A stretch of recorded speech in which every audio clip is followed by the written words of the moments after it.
Glória a Deus. A paz do Senhor, irmãos. Eu quero louvar a Deus pela vida de cada um dos irmãos que estão aí sintonizados conosco nesse momento, um culto de estudo da Palavra de Deus. Mais uma quinta-feira chegou e graças a Deus estamos aqui. E eu quero louvar a Deus pela sua vida, né? Eu tenho certeza que hoje será uma noite, como as demais, uma noite edificante. Uma noite que Deus há de abençoar a sua vida, a vida da sua família, enriquecer você de conhecimento da palavra de Deus. Esse é o intuito desse trabalho, né? Edificando pela palavra de Deus. Então eu tenho certeza que Deus há de ser glorificado na sua vida e na vida da sua família. Queridos, antes de nós começarmos aqui, eu quero fazer uma oração, né, com você que está aí na sua casa. Acredito que você já pegou a sua Bíblia. Se porventura você não pegou ainda a sua Bíblia, pegue a sua Bíblia, que hoje vai estar recheado de textos aqui, e você precisa dela junto de você, amém?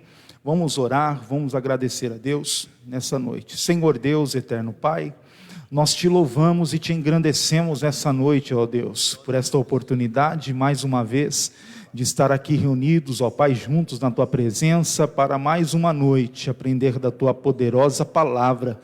Deus, eu tenho certeza que essa noite será uma noite edificante, uma noite que o Senhor irá, Senhor, nos trazer, Senhor, grandes revelações da palavra de Deus, e eu quero acreditar que eu, juntamente com os pastores que estão aqui, e essa pessoa, esses irmãos que estão aí nos vendo nesta noite, serão edificados pela palavra de Deus, e o nome do Senhor vai ser glorificado, Pai, mais uma noite. Deus, em nome de Jesus, se porventura alguma investida de Satanás, para que essa noite não seja uma noite produtiva, que não seja uma noite de bênção, em nome de Jesus nós repreendemos, ó Pai, toda a fúria do adversário, tudo aquilo que de repente ele tramou, ó Deus, em nome de Jesus, que venha cair por terra, e mais uma noite o seu nome, Senhor, venha estar sendo glorificado para a glória do nome de Jesus. Pai, é o que eu te peço neste momento. Abençoa a vida do pastor Marcos, do pastor Gilvan, Senhor, a minha vida, para a glória do nome de Jesus, nós te louvamos e te agradecemos, amém, e graças a Deus.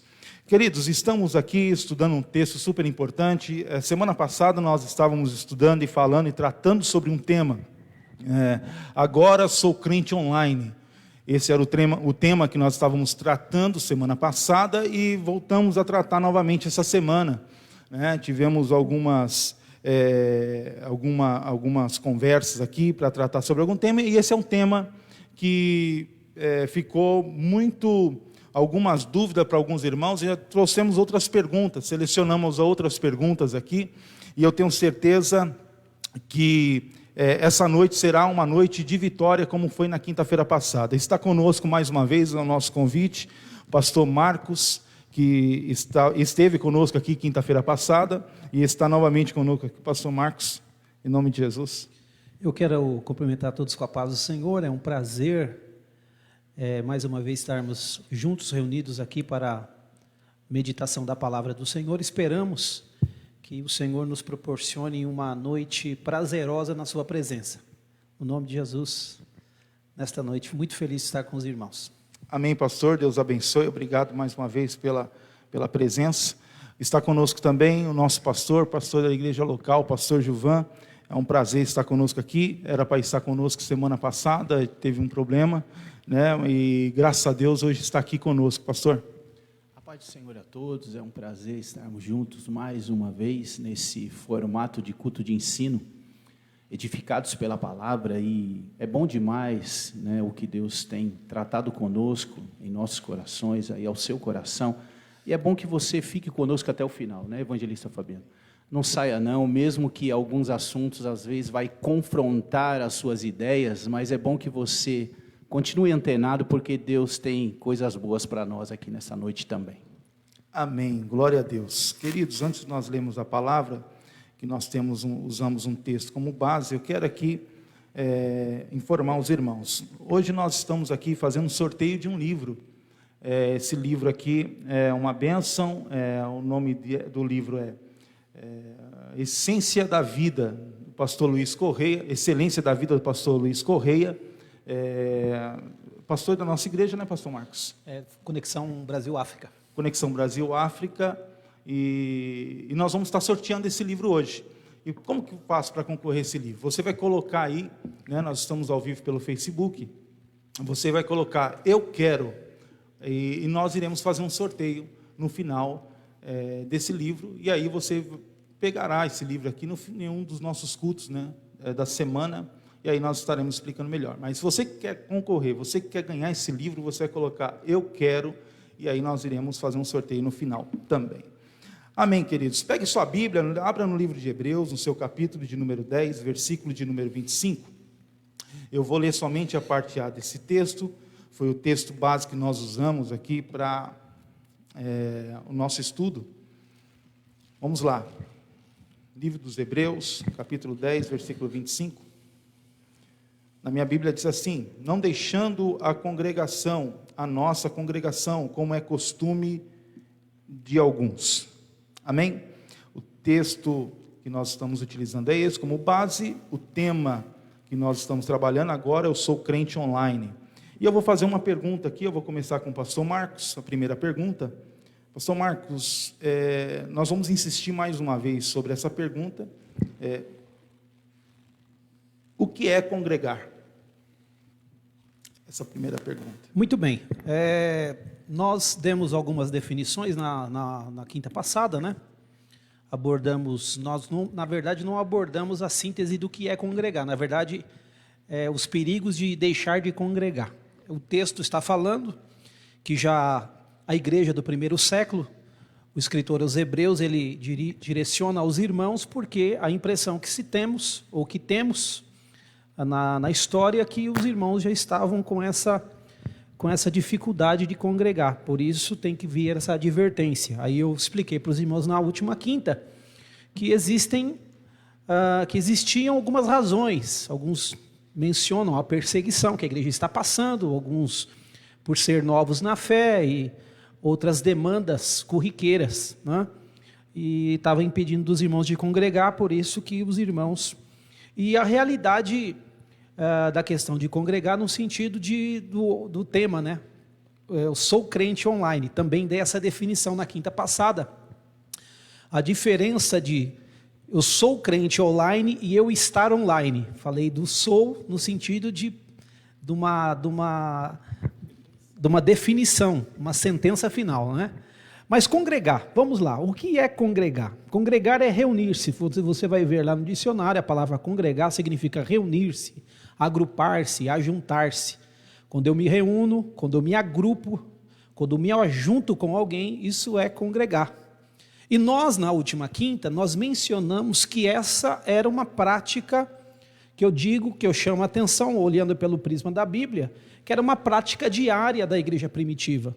Citei os textos, se você quiser acompanhar na sua Bíblia mais uma vez, a vida cotidiana da igreja primitiva, que está em Atos capítulo 2, no 46, Atos capítulo 2, 46, eu vou usar só esse texto, o 5:42, se você quiser também anotar, mas eu não vou lê-lo, porque eu gostaria de ler 1 Coríntios capítulo 14, 26, que eu não citei quinta passada. Atos capítulo 2, 46, diz assim: "E perseverando unânimes todos os dias no templo, e partindo o pão em casa, comiam juntos com alegria e singeleza de coração."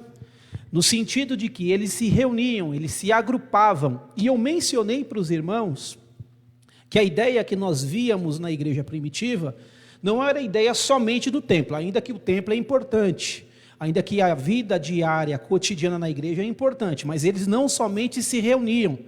A ideia que se tem aqui, que eles não congregavam somente no templo, mas a impressão, quando nós lemos o texto, que eles também congregavam na casa um dos outros. E eu citei isso quinta passada, que a forma de nós congregarmos não precisa ser especificamente no templo. Existe o congregar no templo, existe o congregar em casa, existe o congregar, o reunir em lugares até abertos. Não deixa de ser uma igreja, ou no sentido de congregar, de estar junto com alguém. O texto de Paulo, 1 Coríntios capítulo 14, 26, que eu não mencionei na última quinta, também fala disso. Fala no sentido de uma igreja que já passou um pouquinho da igreja primitiva, da igreja vivida de Atos, ela já está em Corinto, e nós vamos ver que era a prática dos irmãos congregar. Paulo está dando um ensinamento para os irmãos a questão da ordem do culto. Ele diz assim no 14:26, que fareis, pois, irmãos, quando vos ajuntais. A palavra ajuntar aqui, nós podíamos trocar congregar. Quando vocês estiverem congregando, quando vocês estiverem em um ajuntamento, quando vocês estiverem agrupados, cada um de vós tem salmo, tem doutrina, tem revelação, tem língua, tem interpretação, faça-se tudo para edificação. Então a ideia de congregar é agrupar, você está reunido com um propósito, com um objetivo. Por isso que é bom nós entendermos isso, e como o escritor aos Hebreus está dizendo, não é costume nosso não congregar. Amém. Glória a Deus, pastor Gilvan. Dentro da mesma pergunta, que é congregar. É isso, congregar, e somando aí o significado, fazer ficar, ou ficar junto, juntar-se, ficar ou permanecer junto.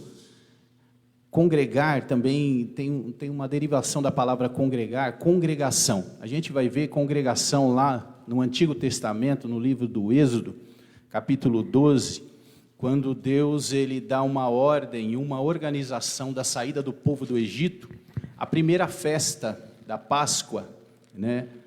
Iniciando assim essa festa, e eu quero ler Êxodo 12, o verso 3, que diz assim, falai a toda a congregação, né? Congregação, todos que vão congregar, de Israel, dizendo, aos 10 dias deste mês, torna cada um para si um cordeiro, segundo as casas dos pais, um cordeiro para cada casa. Então, congregar sempre foi um projeto de Deus, tanto para a nação de Israel e posteriormente a igreja, né? A igreja, costumamos dizer que é a extensão do Israel de Deus. Então sempre foi o projeto de Deus, congregar, estar juntos, estar próximo, né? E isso tem uma definição, como que nós vamos viver a questão do amor, né? Que é o segundo mandamento. Jesus fez uma síntese dos 10 mandamentos em 2, amará a Deus acima de todas as coisas e ao próximo como a ti mesmo. Então como nós vamos exercer o segundo mandamento se não estamos próximos, se não estamos juntos? Né? E tem alguns textos, eu não vou ler todos, mas eu queria ler 1 João, Epístola de João, capítulo 4. Eu quero ler alguns versos dessa carta de João, que dá uma definição ampla e bíblica àquilo que nós estamos falando. Capítulo 4, verso 7, que diz assim, amados, amemo-nos uns aos outros, porque a caridade, o amor, é de Deus, e qualquer que ama é nascido de Deus e conhece a Deus. O 8, aquele que não ama não conhece a Deus, porque Deus é caridade. Eu quero ler também o 11, o 20 e o 21, que diz assim o 11. Amados, se Deus assim nos amou, também nós devemos amar uns aos outros. É um mandamento, amar ao próximo. O 20, se alguém diz, eu amo a Deus, e aborrece ao seu irmão, é mentiroso, pois quem não ama a seu irmão, a qual viu, como pode amar a Deus a quem não viu? Então, amar a Deus está também inserido em amar ao próximo, amar ao seu irmão, e isso só é possível você congregando, estando junto, estando próximo, né? É interessante essa palavra, né, congregação, que tem origem também, que nos leva ao entendimento da palavra igreja, que do latim eclésia, reunião dos que foram chamados. A congregação é isso, está congregado, está reunido, é isso, é você estar reunido com aqueles que foram chamados, e do grego chamados para fora. Então, além de ser um projeto de Deus, Jesus, ele claramente ensina isso.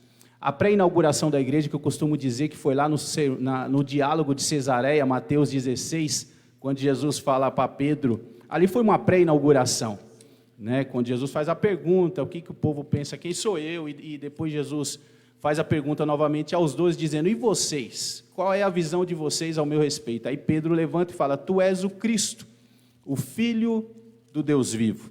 E aí ali começa uma pré-inauguração da igreja, quando Jesus fala para Pedro: Pedro, disseste bem, não foi carne nem sangue que te revelou, mas foi o meu Espírito.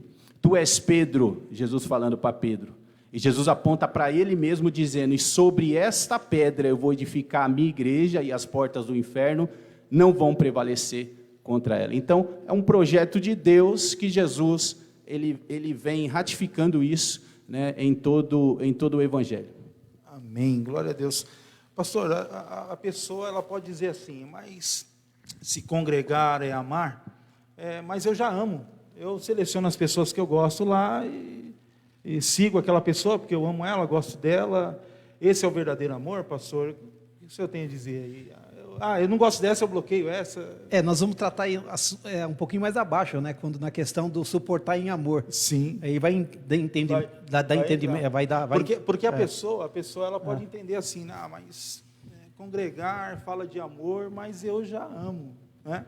Mas vamos deixar lá para o final. Que na verdade a ideia congregar é que nem eu falei na quinta passada. O problema do desigrejado, ele não quer ficar debaixo de uma autoridade.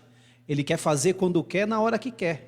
E quando você se submete em congregar, o congregar junto, o estar junto, o viver a vida diária da igreja, o viver a congregação de Israel, chamado congregação, a palavra congregação, ela na verdade é o plural de congregar. Então, congregação porque é alguém que congrega, porque é alguém que está junto, alguém que está reunido, né? A definição que o pastor deu. Então, quem não quer isso é aquela pessoa que não quer viver essa vida e também não está sujeito a essa ideia de congregar, porque eu vou congregar com pessoas que não são iguais a mim. Eu falei isso na quinta, nós vamos tratar um pouquinho mais abaixo.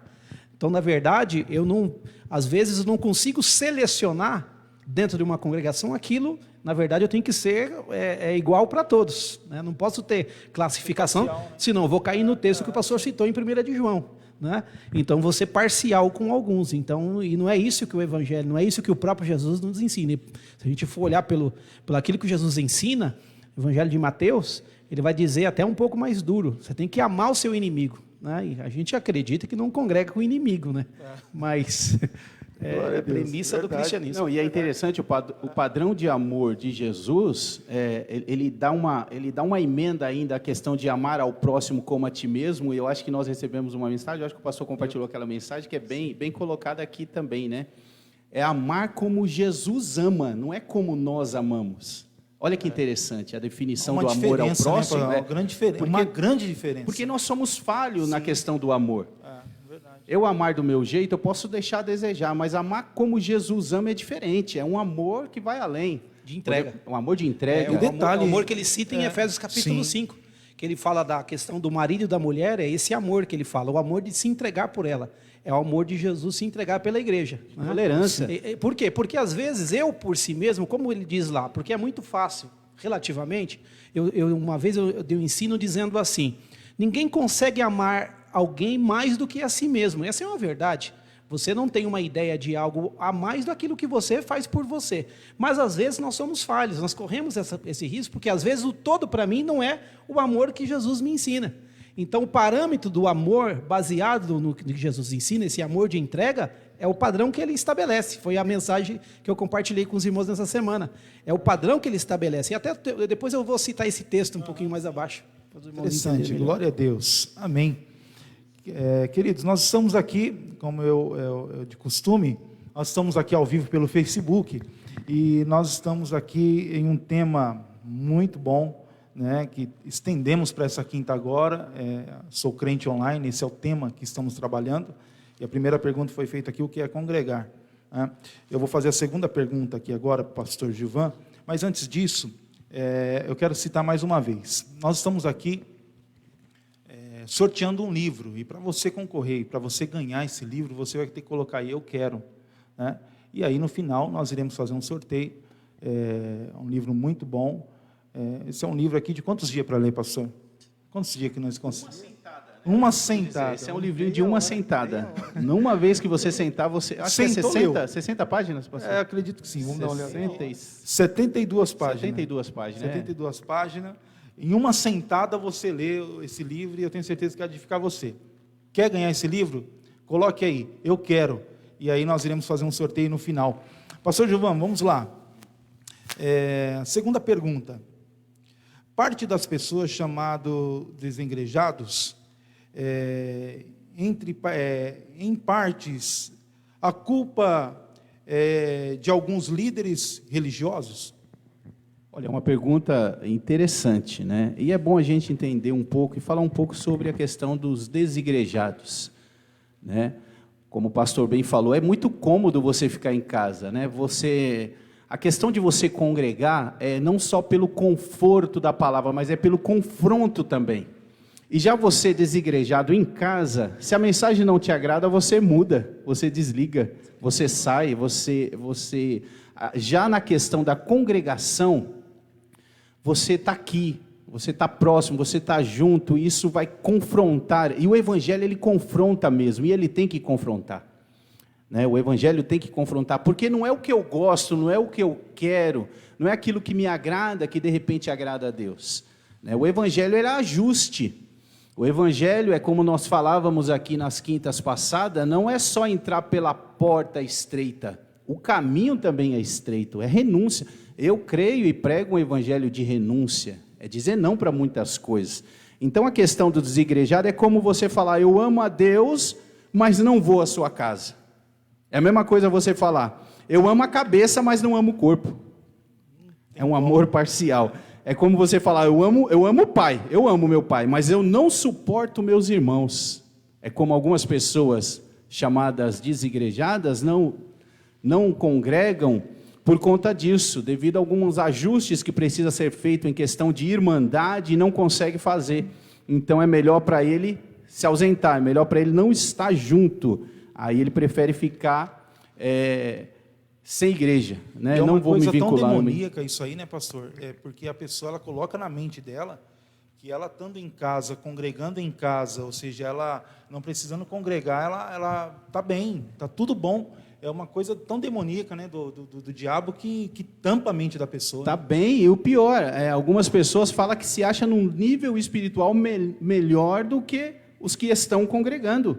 Ela se vê num nível superior. Isso é perigoso demais. Eu vejo uma ação do inimigo com essa atitude, e espantem ainda, né? Eu estava lendo e 4 milhões de pessoas no Brasil fazem parte desse grupo dos desigrejados. 4 milhões. É uma multidão. E quando nós falamos de desigrejado, não é pessoas desviadas que perderam a fé, que abandonaram a fé. Não é esse grupo. São pessoas que acreditam em Deus, acreditam no Evangelho, acreditam na salvação, mas não querem mais fazer parte da igreja, porque a igreja, claro, é bom que se fale isso, igreja como organização não é perfeita, a igreja como organismo que é a igreja que vai morar no céu, é o corpo místico de Cristo, mas a igreja como organização, pessoas, ajuntamento, porque pessoas, o pastor bem falou, pessoas são diferentes, temos temperamentos diferentes, gostos diferentes, então tudo isso junto vai dar choque, vai dar problema, mas esse é o projeto de Deus realizado em Jesus para a humanidade, a igreja. Então temos que nos esforçar. E respondendo à pergunta, né, parte das pessoas chamadas desigrejadas, em parte a culpa é de alguns líderes? Eu acho que sim. Em parte sim, a culpa é de alguns líderes, pastores, né? Eu li uma vez um livro, e eu acho que eu tenho ele lá em casa, Decepcionado com a Graça, Paulo Romero. Ele escreve esse livro e trata de algumas histórias, evangelista Fabiano, de muitas pessoas que saíram da igreja por decepções, e no livro conta algumas histórias dessas, né? São histórias absurdas, assim, que realmente...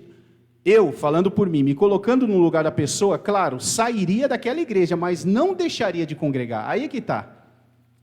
Não é colocar todas as igrejas no mesmo balaio, não é colocar todo ajuntamento no mesmo balaio, não. Tem pessoas sérias ainda, tem igrejas sérias, tem pastor muito sério que leva o evangelho a sério. Então, por mais que você foi decepcionado, por mais que na história da tua vida, e eu falo a pessoas agora que me ouvem, que talvez... você passou por esse momento, você foi decepcionado.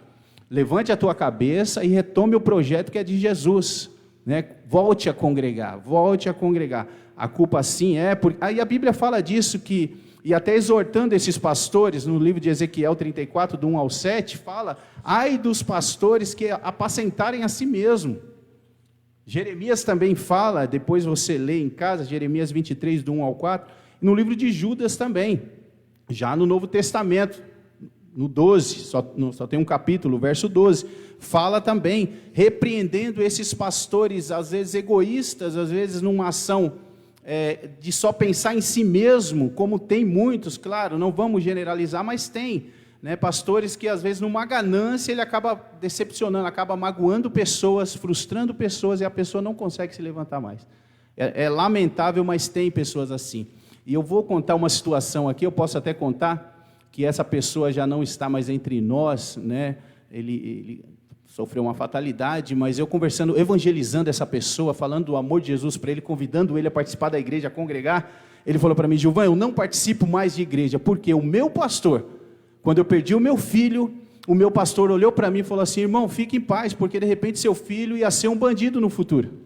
Forte isso, irmãos, eu sei que é forte, é uma decepção, né, pastor Marco Melo? É uma decepção, é uma pancada, é uma situação que dói, fere, mas não se paute nisso, levante a tua cabeça e olhe ao lado que tem igreja séria perto de você, tem pessoa séria, tem pastores sérios, né? Então, caminhe junto, esteja próximo, não deixe de congregar, não faça isso, não é motivo, não é justificativa para você se afastar do corpo, né? Como eu já disse, congregar nos leva ao conforto, sim, porque quando você congrega, evangelista Fabiano, você de repente está amargurado, você recebe uma palavra que te traz um conforto, não traz? Você sai, é que nem nós costumamos dizer, irmãos, você vai sair daqui diferente da forma na qual você entrou. Isso é uma verdade, isso não é uma falácia, isso é uma verdade, é uma grandeza, sim, é porque a palavra tem esse poder, ela vai te dar um conforto, mas ela também, como nós falávamos aqui, ela vai te confrontar diante de algumas coisas que você de repente está fazendo, está pensando, está agindo, que não agrada a Deus, e a palavra também tem esse poder, né? Então se prepare para isso, por isso que algumas pessoas são confrontadas, e ela, mas isso para mim não me faz mal, não te faz mal, mas está te distanciando de Deus, porque é um pecado, e a Bíblia fala que o pecado afasta, né? Então às vezes vai gerar esse confronto, que não vai te agradar, e aí qual é a primeira ação a fazer? Vou sair, vou para fora, não vou ficar aqui. O senhor já se deparou com, você já pastoreou a cidade de Tiradentes um tempo, né? O senhor já se deparou com ovelhas, por exemplo, com pessoas que ele se fecha, ele não se abre, ele não se abre, e aí ele comenta, o pastor não gosta de mim, ou de repente o pastor não... Já se deparou com a situação, pastor? Já, e a ação... não se abrir, e aí... E a ação do pastor é ir atrás, sempre, não importa o que aconteceu, não importa a gravidade, e às vezes o pastor não está sabendo de nada. Eu já encontrei pessoas que... algum tempo sem ir na igreja, aí a gente vai atrás, não, pastor, o que aconteceu isso, tal. Eu falei, irmão, me perdoa, nem reparei nessa situação, nem imaginei que foi por conta disso, me perdoa. Aí há uma retratação, há uma reconciliação, a pessoa volta, o inimigo é desmascarado, claro, porque tem que ser mesmo, porque às vezes é uma ação do inimigo, como nós falamos aqui, sempre é uma verdade, ele veio para matar, roubar e destruir, então ele vai tentar fazer esse rompimento, essa separação, mas cabe a nós, líderes, pastores, servos de Deus, lutar por essa comunhão. Isso que essa é a maior preocupação, né, da pessoa ser online. Ela já definiu nela mesma, agora eu sou crente online, e há uma grande preocupação, porque quando se estava congregando, quando a pessoa estava buscando, quando a pessoa estava na igreja, ou seja, por mais que ela não tinha, de repente, aquela força de ir para um culto de oração, ele ia só nos domingos arrastado, né? Mas aí, pelo menos, Deus tinha uma palavra, a pessoa ouvia uma palavra de Deus. Agora, imagine agora, né, pastor? É difícil. Pastor Marcos, vamos lá, para a segunda pergunta que nós fizemos aqui. Parte dessas pessoas aí chamados desengrejados, parte é culpa de alguns líderes religiosos, pastor? Eu concordo também com a palavra do pastor, né? A gente não somos juízes, mas nós podemos perceber aí algumas características dos homens nesses dias maus, né? O que o próprio Paulo fala na carta a Timóteo, na carta pastoral para Timóteo, falando de homens gananciosos, homens avarentos, né? Mas A ideia de desigrejados, às vezes as pessoas, talvez, se fizermos uma pesquisa, eu não tive a curiosidade de fazer, mas geralmente são pessoas decepcionadas mesmo com o dia a dia da igreja, né? Com o dia a dia da igreja, os bastidores da igreja. E esse é o interessante da diferença do online e da diferença do presencial. Porque o online é tudo a maravilha. Você não vê o dia a dia, você não conhece quem é quem. Lá na tela no computador ou na tela da televisão, é tudo mil maravilhas. Você não vê os defeitos, você não vê o dia a dia, você não vê quem é a pessoa. Você passa a conviver no meio artístico evangélico, você se choca. Eu tive o desprazer uma vez de um cantor renomado num culto, uma igreja nossa fazendo 50 anos, se eu não me engano, na Bahia, e um cantor, eu não vou citar o nome por questão de ética, e, nós não esperávamos aquilo, porque você não imagina que é aquilo, que é dessa forma. Né? Jeito, né? Só que aí eu chego na tese, na sentença que faço, eu escrevo assim: não espere dos homens o que eles não podem te oferecer. Porque, na verdade, queridos, claro, como líder, nós temos grandes responsabilidades e temos base bíblica que nos dá essa responsabilidade. Só que a Bíblia faz advertências a isso e nós temos que nos pautar na palavra. O crente firmado na palavra, o crente edificado na palavra, que é o tema, é a temática das quintas-feiras, ele tem uma base bíblica. Então ele não é levado por onda, não é levado por cara feia, vou deixar de congregar por causa disso, não. Ele está firmado. E como o pastor disse, se de repente o lugar já não me satisfaz, ou se eu sou incômodo, você tem N igrejas por aí. Hoje eu costumo dizer que nós vivemos na época da graça em um período muito bom, porque você tem igreja para todo tipo de gosto, né? Entre aspas, né? Mas a Bíblia vai fazer alguma sentença sobre isso, que nós vamos observar, e esse versículo eu trouxe só para deixar para os irmãos, que está no livro de Jeremias, capítulo 17, no verso 5 a seguir, até o 7, na sua casa você lê aí, eu não vou ler todo, que é: maldito o homem que confia no homem. Porque algumas pessoas leem essa primeira sentença e param aí e falam assim, que eu não posso confiar em homem nenhum. Também não é 8, não é 80, não é assim, tem um meio termo. O versículo não quer dizer que você não pode confiar em homem. O versículo está dizendo que você não pode colocar o homem no lugar de Deus. Você não pode colocar o homem no lugar de uma pessoa que é infalível, uma pessoa que não erra, uma pessoa que não falha. O único homem que pisou esta terra, que não falhou, nós sabemos o nome dele, Jesus. Né? Então, quando a Bíblia vai nos, para a gente não dar lugar para a decepção e não correr o risco de entrar na estatística, de ser mais um desigrejado, dessa pessoa que de repente é influenciada por líderes, às vezes mal formados, nós temos que olhar para Jesus. É o que o escritor aos Hebreus, no capítulo 12, no verso 1, 2, está dizendo: deixando todo o embaraço, olhando para Jesus, o autor e consumador da nossa fé. Amém? Então, se nós olharmos para Jesus, com certeza nós não vamos deixar os líderes ou os maus líderes, porque a Bíblia vai dizer, o pastor citou alguns textos de Ezequiel, Jesus, uma certa feita, no Evangelho de Mateus, capítulo 23, verso 16, ai de vós guias cegos. Ele está falando a respeito dos fariseus, que conheciam a lei, sabiam a prática da religiosidade, mas não vivia aquilo que Deus queria, a essência do amor ao próximo, do comprometimento para com Deus. Então, quer dizer, era guias de cego. E o próprio Jesus está dizendo: pode um cego guiar outro cego? Ele vai citar essa sentença no Evangelho de Lucas. Pode um cego guiar outro cego? Não. Os dois vão cair no buraco. Então, como líder, como alguém que me ouve, que de repente um influenciador, alguém que de repente tem um cargo de liderança, o que nos compete? Vamos tomar como exemplo o que Paulo ensina-nos. 1 Coríntios capítulo 11, verso 1. Tem duas sentenças aí nesse versículo que está dizendo: sede os meus imitadores assim como eu sou de Cristo. A ideia aí, ele não está chamando para si a responsabilidade. Ele está trazendo para nós que o sucesso dele, de poder influenciar o seu público e os seus irmãos, as suas ovelhas, os seus filhos na fé, é porque ele tinha um alvo que é Cristo. Cristo é o modelo da igreja, Cristo é o nosso modelo, é o nosso alvo, né? Para que nós possamos, o modelo a ser seguido. Cristo é o nosso alvo.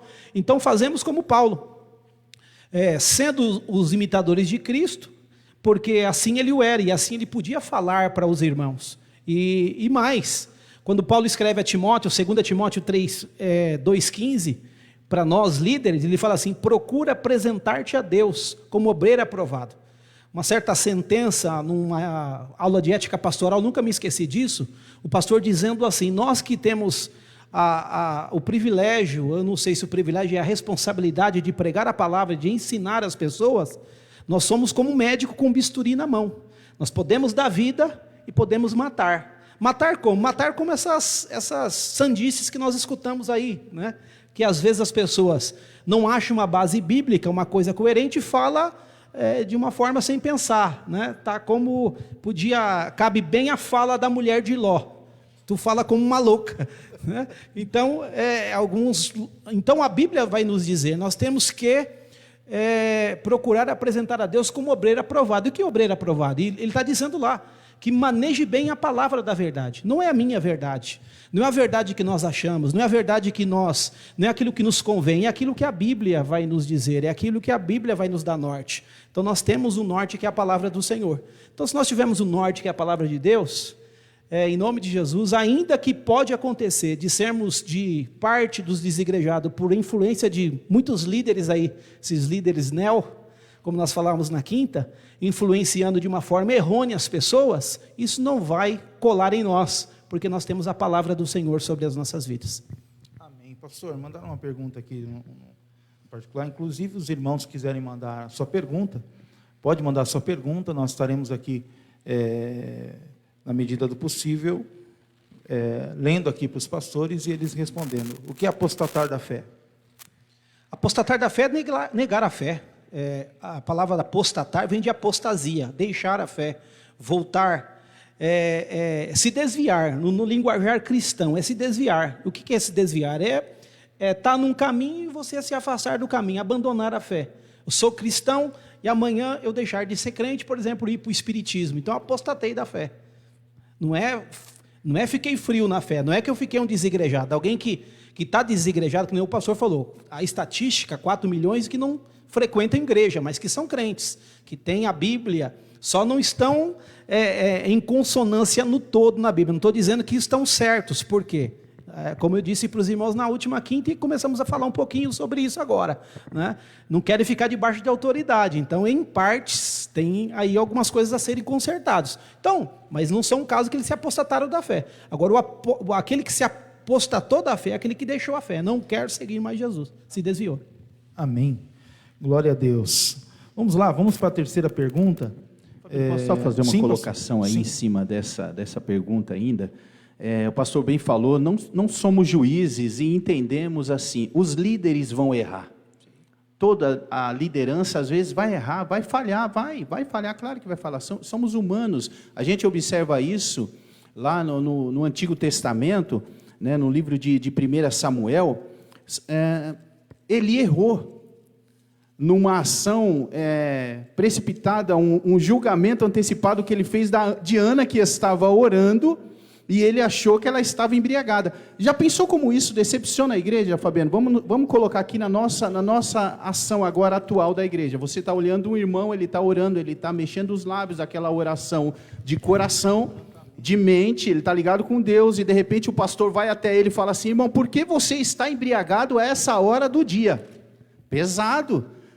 Não foi um erro da liderança essa ação? Foi um erro, claro que foi. Então a gente observa que os líderes vão errar. A gente vê um outro erro lá em Atos. Paulo era o grande apóstolo, mas Paulo errou na ação de deixar. Tudo bem, houve João Marcos, por um momento ele não quis caminhar junto na jornada missionária, e ele saiu, não quis mais caminhar no grupo.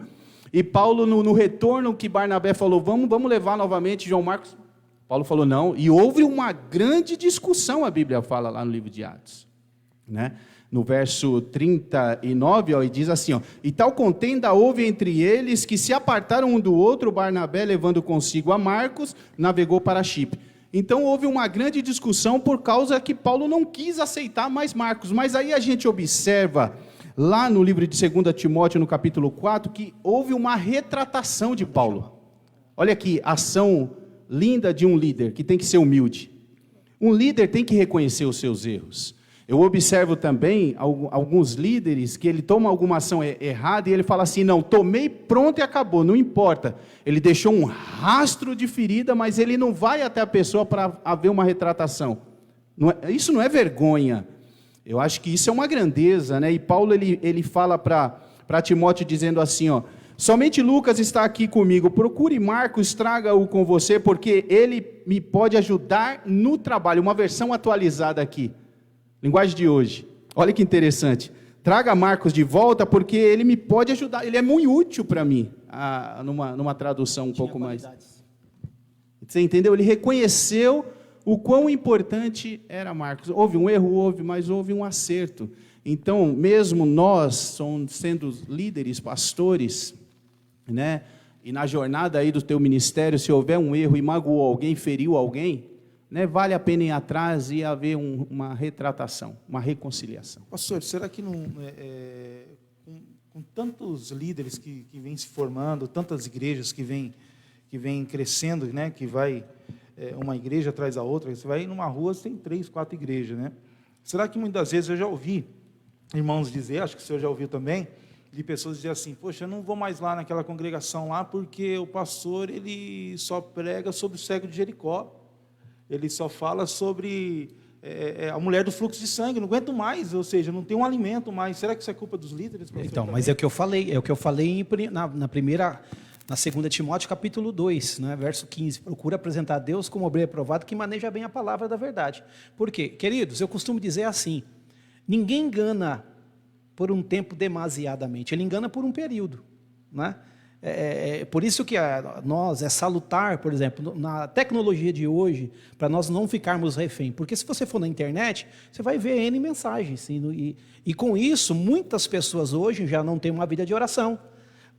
Já vem com ensinamento pronto. Eu sou prova. Sermão pronto, né, sou prova, aqui no nosso contexto, no nosso habitat, falo dos nossos próprios pecados, né? Então, que às vezes a pessoa vem trazer um estudo de que alguém já viu na internet. Não estou dizendo que é um pecado ver, tem coisas boas lá, tem coisas boas, né? Agora, todo dia, a pessoa nunca se alimenta, nunca vai de Deus buscar uma palavra, né? Aquilo que eu falei na quinta, era a preocupação apostólica. A demanda da igreja crescendo, a congregação crescendo, as demandas da igreja, qual que é a visão apostólica? Gente, vamos orar e vamos cuidar um pouco mais do ministério da palavra. Por quê? Para ter conteúdo, para ter mensagem. Por quê, queridos? Existem mensagens inesgotáveis de Deus para o nosso coração que nós não vimos ainda. Eu acredito muito nisso, né? Eu acredito muito nisso. Depois, graças a Deus, depois de pregar mais de 20 anos, tem dias que nós nos deparamos com coisas novas que eu nunca me atentei, que Deus abre a inspiração da palavra. Então, é importante que a liderança esteja com esta visão de buscar algo, de alimentar o rebanho. E sobre isso aí, eu não estava nem na programação, sim. Olha o que diz a primeira epístola de Pedro, no capítulo 5, no verso 1 ao 3, que é pastores, presbíteros, aqui é o mesmo contexto, está dizendo assim, aos presbíteros que estão entre vós, admoesto eu, sou também presbítero, com eles testemunhas das aflições de Cristo, participantes da glória que há de se revelar, apacentai o rebanho de Deus que está entre vós, tendo cuidado dele, não por força, mas voluntariamente, nem por torpe ganância, mas de ânimo pronto, nem como tendo domínio sobre a herança de Deus, mas servindo de exemplo. Esse que é o problema. A pessoa hoje, há uma formação de líderes, que às vezes, claro, nós somos humanos, nós falhamos, mas tem líder que falha demais. Tem líder, às vezes, que deixa a desejar no meio das suas ovelhas, ao ponto de dizer que, às vezes, a ovelha é mais madura do que o líder. Aí é o perigoso. Então, aí, na verdade, é um despreparo. E aí esse que é o perigo. O perigo de repente, por exemplo, você não ter conteúdo a oferecer ao público, não ter alimento a oferecer. Esse é o problema. E eu já vi, pastor, assim, dentro da igreja, um grupo que manda na igreja. Ele manda mais do que o pastor da igreja. Acontece isso também, né, pastor? E é interessante o que o pastor falou, e é verdade, além do conhecimento teológico que tem que ter o pastor, eu acho bom que a igreja ela vem se organizando nesses anos, né? em questão de consagração de obreiro, as igrejas sérias têm criado um padrão, né, a isso, né? Não é só porque a pessoa, de repente, é filho de pastor, ou porque ele vem de uma linhagem, amigo, ou é né? meu amigo. Não, ele tem que ter um conhecimento, ele tem que buscar, ele tem que estudar, e além dele ter vida com Deus, claro, como o pastor bem disse, as mensagens... Pastor, e não é nem questão de atualização isso, é questão bíblia. Sim. Porque a Bíblia diz assim, que o obreiro tem que ser apto, o pastor ele é apto a ensinar. Não, mas a gente observa que na história da igreja que não tinha. se perdeu isso. Sim, não é que se perdeu, é que houve época na igreja, por exemplo, teve uma época da história da igreja que quem era o pastor era quem sabia ler. Então, é um nível muito rasteiro, é um nível muito pouco para um líder saber ler. Então, que conteúdo tem? Só que a igreja, nós estamos vivendo hoje uma era atualizada. Então, cego de Jericó, às vezes, não estou dizendo que a palavra de cego de Jericó não seja uma palavra de Deus, às vezes inspirada é aquilo que Deus quer falar naquela noite. Mas, às vezes, ficar só nisso e não entrar nas relevâncias, nas profundidades. Eu amo quando eu leio alguns textos de Paulo, que Paulo faz algumas hiperboles. Procure na sua casa o que é hiperbole. Hiperbole é quando você, por exemplo, eu vou ao céu. É claro, eu não vou ao céu, mas uma hiperbole, estou usando uma figura de linguagem de uma coisa. Então, essa é a ideia. Quando você entra na profundidade que tem a palavra, não dá para ficar somente superficial. Agora, eu sempre falei para líderes por muitos anos, dizendo, não é todo dia que você está inspirado, mas nunca está, é um erro. Pastor, mandaram uma pergunta aqui. Mandaram uma pergunta, eu falei para o senhor. Mandaram 3 perguntas. Eu vou fazer uma. Agora eu vou fazer uma. Qual é a definição entre a igreja universal e a igreja local? Igreja universal é a igreja a nível global, todo. Podemos chamar de igreja como organismo. Igreja global, de repente, né? Naquele grande dia, a igreja que será chamada não vai ser somente de uma placa de igreja, uma denominação. Um pouco aqui, essa é a igreja, talvez, que ele está querendo colocar global. E a igreja local é a igreja de um bairro, de uma localidade. Seria isso, talvez, a resposta para isso? Isso é isso, pastor? A igreja de Deus que está em Éfeso, a igreja de Deus que está em Gálatas, na Galácia. Sim. É assim, local. Vou fazer igreja uma global outra, em tudo. Fazer uma outra para o senhor aqui. Mais uma pergunta que fizeram. Por que existem tantas denominações cristãs? A pergunta Eu tenho uma explicação, que tem 2 explicações, não tem muito, tem denominações. Para quem não sabe, eu posso falar da nossa igreja unida. Por que sai da unida? A nossa igreja unida sai de um ajuntamento de 3 igrejas na época. Na verdade, depois uma na hora do Vamos Ver abriu e ficou 2, né? Que saiu da Maravilha de Jesus.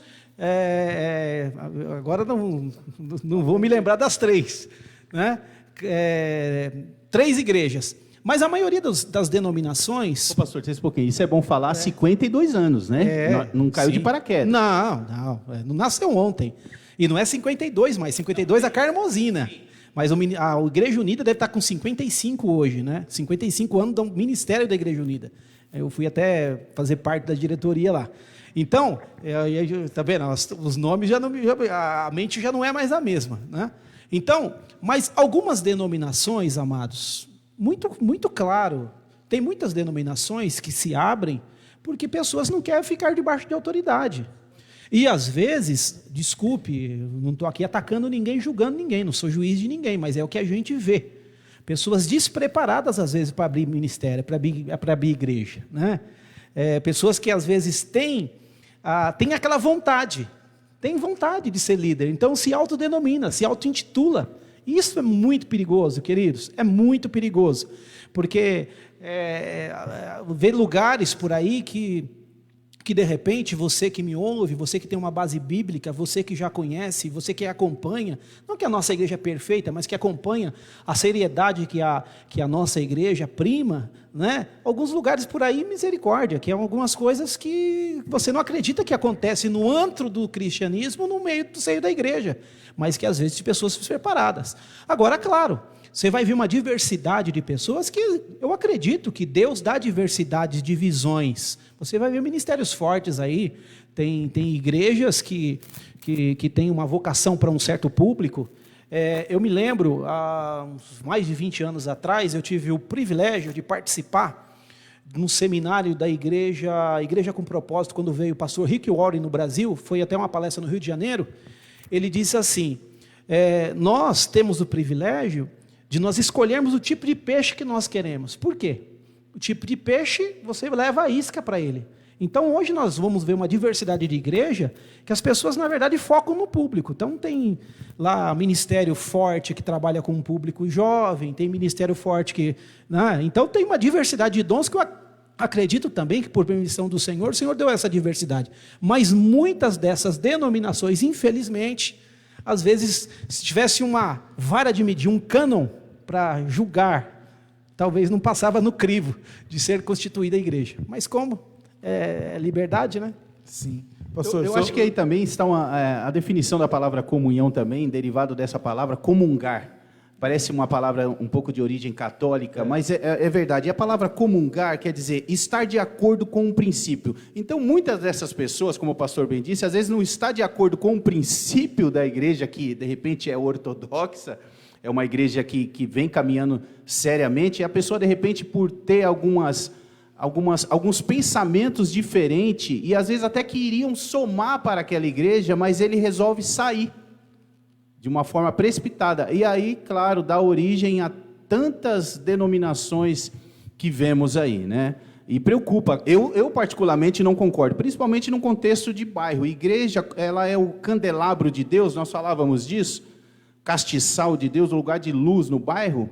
Então a igreja ela tem que ser luz para um bairro. Só que eu entendo assim, já tem uma igreja séria ali naquela rua, para que abrir 3 igrejas, uma do lado da outra? Não dá um sentido um pouco de competição, em vez de evangelização? Então, preocupa. Eu fico preocupado com isso. Eu acho que tinha que ter uma organização nesse sentido, com o intento maior do evangelho, que é salvar almas.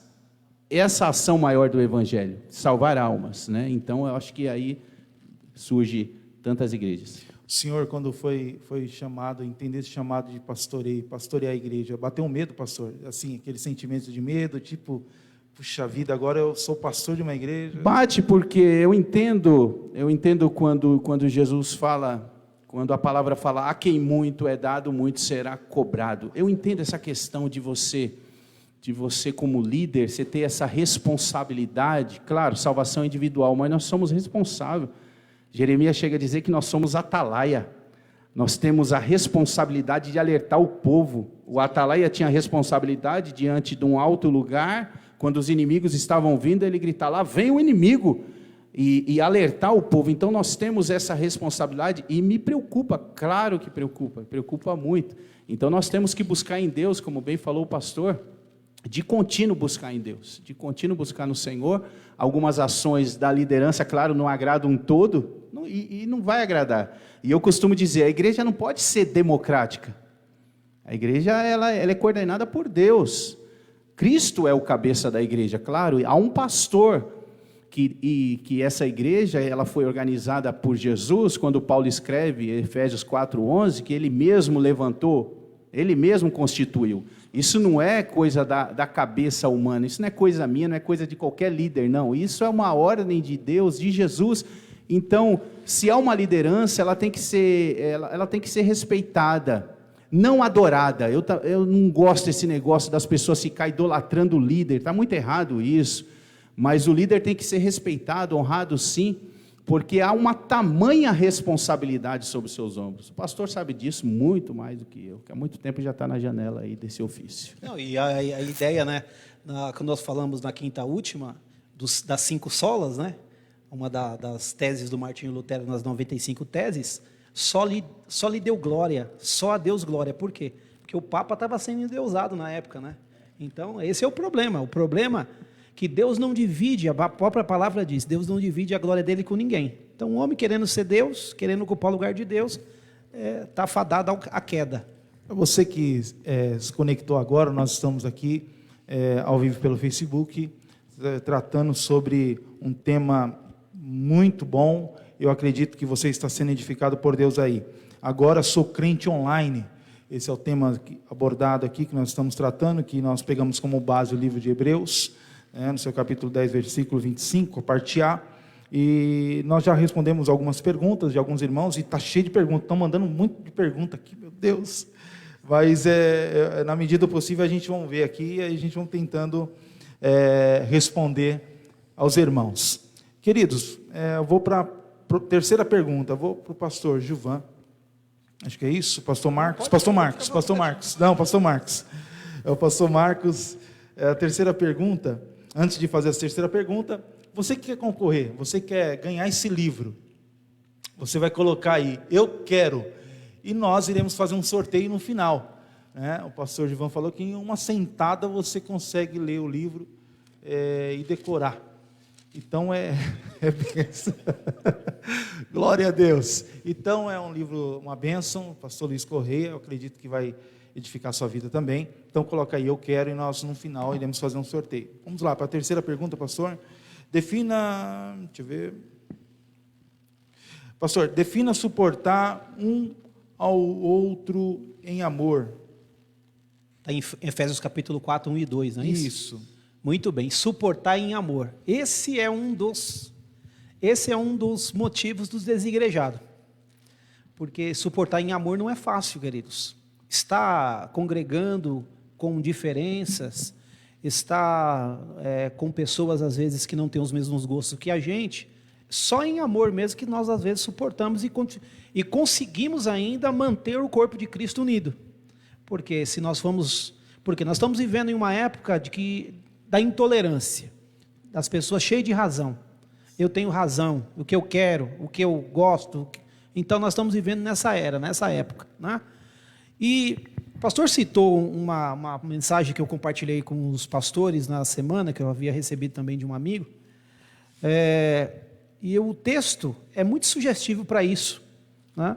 Esse novo padrão de amor que Jesus nos dá, e ele fala até que é um novo mandamento. Olha, João capítulo 13, verso 34 e 35, está dizendo assim: um novo mandamento vos dou, que vos amei uns aos outros, como eu vos amei a vós, que também vos aos outros vos amei. Nisto todos conhecerão que vocês são os meus discípulos, se vos amardes uns aos outros.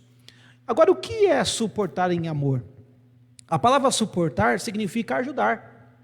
O suportar em amor é o que eu disse na quinta passada, por exemplo, você está num grau ou num patamar, numa maturidade de fé um pouco mais adiante do que aquela pessoa que está chegando, que talvez não tenha, talvez o equilíbrio que você tem, a experiência com Deus que você tem, o tempo de cristão. Não estou dizendo que tempo de crente vale alguma coisa, mas talvez a maturidade cristã é muito importante. Talvez a visão, um sentido da fé, talvez a sua fé é uma fé mais madura, talvez a sua visão para Jesus é mais centrada em Jesus, então você não vai se abalar com qualquer coisa. Mas nem todas as pessoas, às vezes, está nesse patamar de fé que é a sua. E eu gosto muito de um texto falando sobre isso, que Paulo escreve aos Gálatas, no capítulo de número 6. Gálatas capítulo 6, a partir do verso 1, teve de algumas quintas passadas que eu fiz menção desse texto, que fala justamente sobre isso, e nos dá essa ideia dessa diferença às vezes que tem. Não é porque um é melhor do que o outro, talvez é porque um não atingiu esse nível de maturidade. O exemplo muito clássico é nos 12 discípulos, ou melhor, nos 12 apóstolos, porque deixaram de ser discípulos, porque discípulos eram no início, mas depois que eles caminham com Jesus por um certo período, aí Jesus agora os estabelece como apóstolos, como enviados, aqueles que iriam pregar a palavra, né? Então, Gálatas capítulo 6 vai nos dizer: irmãos, se algum homem chegar a ser surpreendido em alguma ofensa, vós que sois espirituais, encaminhais o tal com espírito de mansidão, olhando para ti mesmo, para que não sejais também tentado. Levai as cargas um dos outros, e assim cumprireis a lei de Cristo. Porque se alguém cuida de ser alguma coisa, não sendo nada, engana-se a si mesmo. E o que está dizendo? Está dizendo que eu, como cristão, que tenho essa ideia de amar, esse novo mandamento que Jesus quer nos ensinar no Evangelho de João capítulo 13, desse amor que suporta, desse amor que eu vou ser conhecido por amar. Essa ideia de suportar é alguém que está disposto a ajudar essa pessoa mais fraca, ajudar essa pessoa às vezes desequilibrada, ajudar aquela pessoa que às vezes é explosiva, sanguínea, colérica, ajudar aquela pessoa que às vezes não devia falar o que às vezes fala, mas a gente, como estar congregando no mesmo ambiente, suportar em amor é tolerar, é ser um pouco mais tolerante, é perdoar, é verdade. Às vezes o que falta muito no nosso meio cristão, que às vezes poderia nos possibilitar de passar tantas coisas que nós não deveríamos passar, é essa questão do perdão, aprender a perdoar, aprender a relevar. Às vezes, claro, que eu confesso que às vezes existem pessoas que precisam entender um pouquinho sobre isso. Por quê? Porque às vezes a pessoa não se retrata, não volta atrás, aquela pessoa que fala assim, que a palavra dele é como de rei, não pode voltar atrás, né? É como no rei lá, no período de Daniel, o que o rei selava, tinha que editar um outro edito, porque aquilo não podia voltar para trás, não, queridos. O que Paulo está dizendo aqui aos Gálatas nos arremete muito a isso, que nós somos fadados também a falhas, como o pastor disse, ainda que líderes, mas fadado a falha, e ele vai nos ensinar. Vamos levar a carga um dos outros, vamos ajudar uns aos outros, não é? É o que ele está dizendo aqui. Então, essa é a ideia de suportar em amor, é de pegar aquela pessoa mais fraca, aquela pessoa que às vezes não tem a maturidade que nós temos, e nós conseguirmos conviver, sermos tolerantes, deixar um pouquinho a razão de lado. Eu aprendi algo muito lá atrás, muitos anos atrás, que nós não temos razão, vamos dar a nossa razão para Jesus. Se nós darmos a nossa razão para Jesus, nós vamos viver o Evangelho de João, capítulo 13, 34, 35, e nós vamos ser conhecidos aí fora, como alguém que ama uns aos outros, mesmo com as suas diferenças. Eu disse para os irmãos quinta passada, as nossas diferenças não podem ser teológicas, né? No sentido de acreditar em um outro céu, acreditar num outro Evangelho, acreditar num outro Jesus, acreditar num outro batismo, não. A nossa diferença não pode ser assim, mas diferenças de pessoa, de jeito de ser, todos nós temos. Então, pastor, e como é sério isso, né? A gente muitas vezes acaba levando para o sentido de brincadeira, até mesmo tem pessoas que não levam a sério tudo isso que está sendo falado aqui, e principalmente em amor, né? A pessoa ela não se retrata, e o que eu mais vejo hoje nas redes sociais, isso é o que mais a gente vê, a pessoa ela não se retrata, aí a pessoa ela fala assim, vou deixar de seguir fulano, vou deixar de seguir ciclano nas redes, e ainda ela sempre joga aqueles textos, né, tipo para chamar atenção, para ferir a pessoa, a pessoa ela não tem coragem de falar, ela não tem coragem de se retratar, e fica jogando aquelas piadinhas, né, jogando sem contexto bíblico, sem nada que edifica, é o que mais a gente vê hoje. Então, mas esse é o problema, é um período cheio de pessoas com razão. Mas olhando para a razão, e tirando a nossa razão e dando a razão para Jesus, isso vai acabar.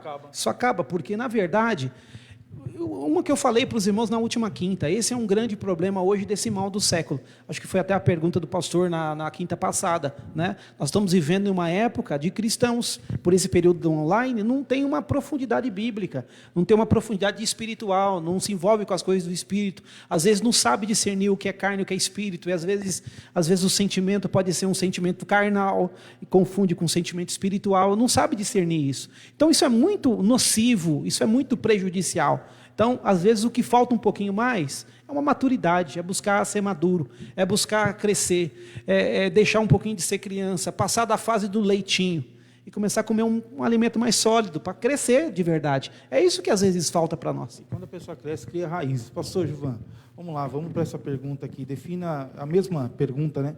Definir o que é suportar um ao outro em amor. Efésios. Bom, primeiro, suportar, segurar, apoiar, carregar, escorar, levar, resistir, quer dizer, suportar já é uma ação, né, que exige muito esforço. Em amor, entender a definição de amor, o pastor bem colocou, mas eu quero que me pautar em o que Paulo escreve em 1 Coríntios 13. A definição máxima de amor, eu ministrei um casamento e até falando sobre, muitos definem o amor. Se você for acompanhar a filosofia, Sócrates define o amor como algo belo, mas inteligente. Sócrates, a definição que o Sócrates faz do amor é assim: o amor é belo, mas o amor não é burro.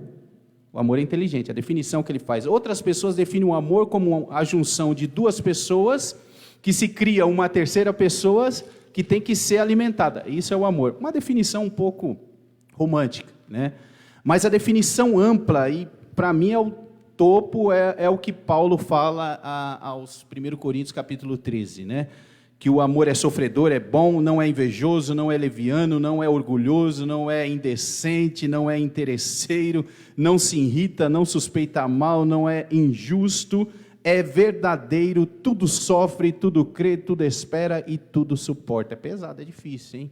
Amar, suportar, mas aí a resposta, a questão é assim: suportar é só em amor que você, é só o amor nessa definição que você vai conseguir suportar, que você vai conseguir caminhar lado a lado com o teu irmão. Mais uma vez eu falo, é difícil porque somos seres diferentes, temos pensamentos diferentes, ações diferentes.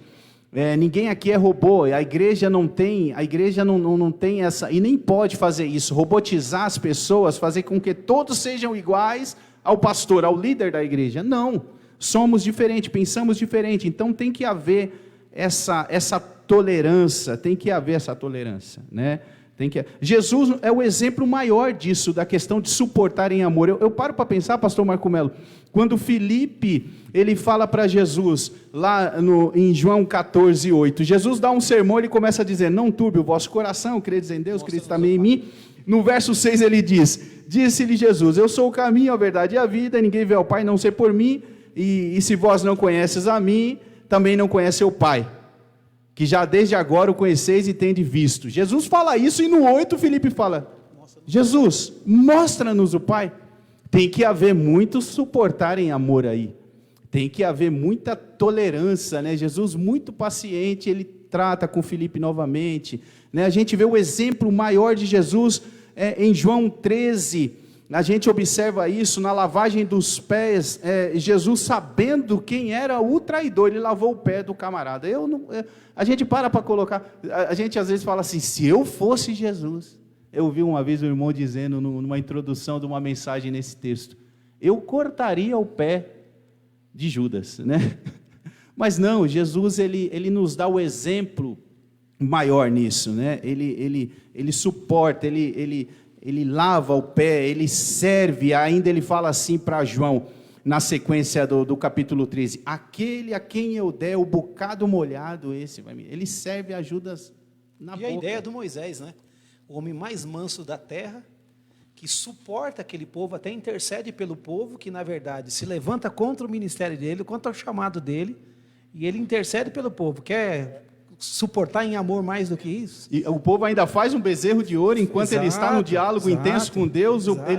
Falando que a escolha do irmão foi coisa dele, que é um nepotismo familiar para a governança de Israel, né? Então você vê, mas em tudo isso há um suportar em amor aí. Suportar em amor. Porque, Senhor, o que vão dizer do Senhor? Então poupa esse povo. Ele aconselha a Deus, a ousadia. Nós estávamos ministrando isso aqui no domingo, né? Ele aconselha a Deus. Então não é fácil, mas como mais uma vez eu uso o versículo que o pastor mencionou, olhando para Jesus. Ele é o nosso exemplo maior para isso suportar em amor.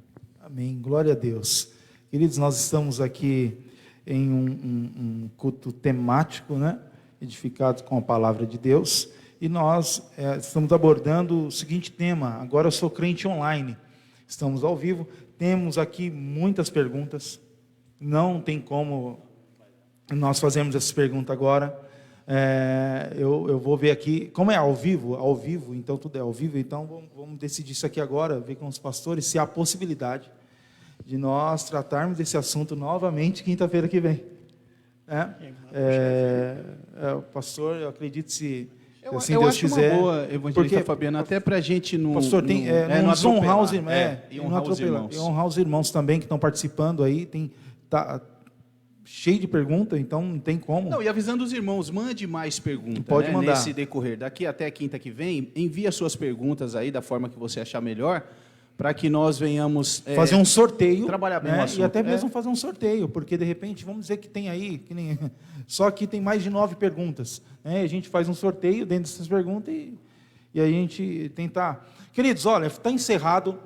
Você que até agora colocou aí, eu quero, nós estamos sorteando um livro, e agora encerrou, né? Nós vamos fazer o nosso sorteio agora. Eu quero chamar aqui o Felipe, vem aqui com o operador Felipe, não tem problema não, pode entrar. Nós vamos fazer o sorteio agora. Eu vou pedir para você mesmo tirar, vamos lá. Não tem nada na mão dele não, tá, irmãos?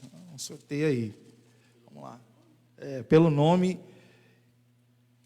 vamos lá, segura aí, calma aí.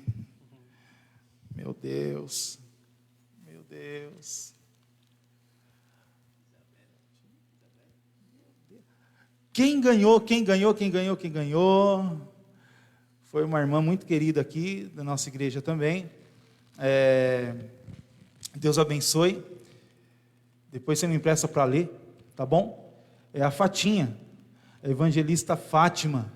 A evangelista Fátima ganhou o livro. Pegue com a gente aqui, Fátima. Em nome de Jesus, você ganhou. Deus abençoe, um ótimo presente para você. Quinta-feira que vem estaremos aqui e vamos sortear mais um também. Então vai ser bênção do céu. Eu quero louvar a Deus pela vida de todos que estavam conosco, que estiveram conosco aí, conectados, né? A frequência não caiu, glória a Deus, as pessoas entraram, ficaram, bênção do céu. E tínhamos mais uma pergunta, mais duas perguntas, melhor, mais duas perguntas, fora as que aqui vocês mandaram para nós. Nós aqui vamos estar, quinta-feira que vem, se assim Deus permitir, nós estaremos aqui novamente, e aí iremos falar sobre essas duas perguntas que faltam, né? Eu vou até citar aqui para você: a internet ajuda na evangelização? Essa é uma pergunta. E a outra: quais as recomendações para um crente viciado online? E aí nós iremos, semana que vem, se assim Deus permitir. Que Deus abençoe a vida de todos, em nome de Jesus. Vou passar para o pastor local. Antes de passar para ele, eu quero aqui passar para o pastor Marco Melo, fazer as considerações finais. Queremos agradecer a Deus por mais esta oportunidade. Esperamos que tudo aquilo que foi falado, possa trazer luz ao seu coração, paz ao seu coração. O desejo do meu coração é que o Senhor continue te abençoando, te aperfeiçoando, para que você continue firmado na palavra, que é o tema dessas quintas-feiras. Deus abençoe a sua vida. Amém, pastor Marcos, obrigado pela presença. Pastor Gilvan vai dar as considerações finais e já encerramento. Amém. Deus abençoe. Obrigado pela oportunidade. Amém. Deus abençoe, evangelista Fabiano, pastor Marcos, Deus abençoe. E, queridos, leia os textos mencionados, né? Leia a palavra do Senhor. O propósito desse trabalho, desses cultos de ensinamento, é que você seja edificado mesmo pela palavra de Deus. Amém? Deus abençoe a todos. Nós já estamos encerrando. Os nossos trabalhos continuam online. Sábado tem um culto com as mulheres. Não é isso, Rafa? 19h30, né? 19h30, um culto com as mulheres. Domingo nós temos o nosso culto com a família. Irmãos, eu quero convidar vocês em junho. Claro, essa quarentena ela vai se estender. Então, em junho, nós estamos preparando uma palestra, um trabalho como esse, evangelista Fabiano, você está sabendo também de primeira, tanto o pastor Marcos. Nós vamos trazer um casal aqui, bem provável, a pastora Cláudia e o pastor Jonas, para nós tratarmos de assunto, como é o mês dos namorados, né? Surgiu essa ideia, então nós vamos tratar desse assunto sobre relacionamento, não só de casais, né? Nós vamos falar de namoro, né? Toda a fase do relacionamento, namoro, noivado, casamento, vida a dois, né? Nós vamos tratar desse assunto, nós vamos criar um tema específico, algumas perguntas, então convido você a se preparar para isso também, né? Nós vamos definir o dia, vamos ter uma reunião para definir o dia, mas vai ser entre o dia 10 ao dia 15 de junho. Amém? Deus abençoe a todos e até o nosso próximo encontro. Nós vamos orar ao Senhor, nós vamos agradecer a Deus. É isso, evangelista? Nós vamos agradecer ao Senhor e vamos ministrar a bênção sobre a tua vida. Nessa oração nós vamos orar pelo nosso irmão José Carlos, nós vamos orar pela nossa irmã Neia, esposa do diácono Marcos Menezes. Nós vamos continuar orando pela irmã Cida, a irmã Aparecida, Nicomedes, esposa do pastor Roberto, pastor presidente do campo. Nós vamos estar orando por esses irmãos e continuamos orando, irmãos. Amém? José Carlos. Vamos orar? Querido Deus, amado Pai, soberano Jesus, nós somos gratos ao Senhor, Deus, por mais uma vez estarmos em Tua presença. E agora nessa oração especial, ó Pai, oração intercessória, nós queremos apresentar a vida do José Carlos, ó Deus, o Teu servo, ó Pai amado, que está preocupado diante de um laudo médico. Deus, abençoa o Teu servo, vai de encontro a ele, aonde ele estiver agora, trazendo paz ao Teu coração. Sim, ó Pai, nós cremos nisso, porque a presença do Senhor, ela traz paz em meio ao caos. Nós cremos nisso, Senhor. Abençoa o Teu servo, Pai. Vai de encontro também, Senhor, a vida da irmã Aparecida, nossa irmã Cida, esposa do pastor. Pai, dá vitória para a Tua serva. Olha, Deus, abençoa o corpo da Tua serva, dando uma boa estrutura para ela que ela possa vencer este momento, no nome do Senhor Jesus. Nós cremos nisso, ó Pai amado. Abençoa os Teus servos, ó Deus, que foram constatados positivos para essa enfermidade, ó Pai, dá força para os Teus servos, a nossa irmã Neia, abençoa, Senhor, ó Deus, a cada família, a cada pessoa, a nossa irmã Elisângela, ó Pai amado, aonde estiver agora os Teus servos, Senhor, seja no hospital ou no isolamento doméstico, vá de encontro, ó Pai, dando força, fortalecendo as estruturas, ó Pai amado, dando um bom fortalecimento no corpo, ó Pai, uma boa imunidade, no nome do Senhor Jesus. Pai, abençoa o lar dos Teus servos, a cada lar, Senhor, a cada família que nos ouve agora. Olha, Deus, abençoa, guarda, nos livra de todo mal. Abençoa, Senhor, ó Deus, a parte espiritual dos Teus servos, a parte emocional, a parte financeira, a parte física, ó Pai amado, para a glória do Teu nome. Nós cremos nisso, ó Deus, e profetizamos as bênçãos do Senhor para cada família, no nome do Senhor Jesus. Eu quero ministrar a bênção, faça assim com a sua mão. Que o grande amor de Deus, que a graça do nosso Senhor e Salvador Jesus Cristo, que a comunhão consoladora do Seu Santo Espírito esteja com todos nós, não somente hoje, mas para todos sempre. Todos digam amém. Deus abençoe, um abraço, fica com Deus.